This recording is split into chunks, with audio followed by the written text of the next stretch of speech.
Ahmedabad municipal કોર્પોરેશનના food વિભાગે milk પનીરના નામે નકલી એનાલોગ પનીર પીરસાતા 11 જેટલા રેસ્ટોરન્ટ્સ અને ડેરીઓ સામે લાલ આંખ કરી 3.26 લાખનું દંડ પણ વસૂલ્યું।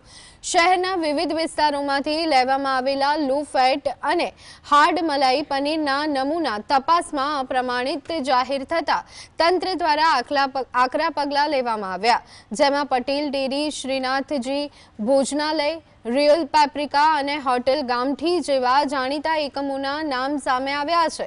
ચાલુ વર્ષે પનીરના 170થી વધુ સેમ્પલ લેનાર ફૂડ વિભાગ હવે આ મામલે એડ્યુકેટિંગ ઓફિસર સમક્ષ કાયદેસરની કાર્યવાહી હાથ ધરશે, જેને પગલે પનીરના શોખીનોમાં ચિંતા સાથે તંત્રની કામગીરીની સરાહના પણ થઈ રહી છે।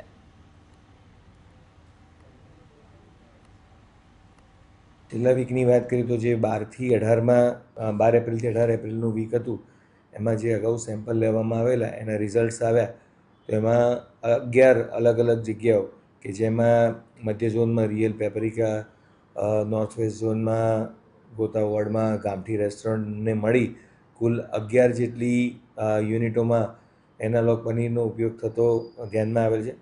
આ તમામ એકમો સામે કાયદાકીય પ્રવૃત્તિ હાથ ધરવામાં આવેલ છે।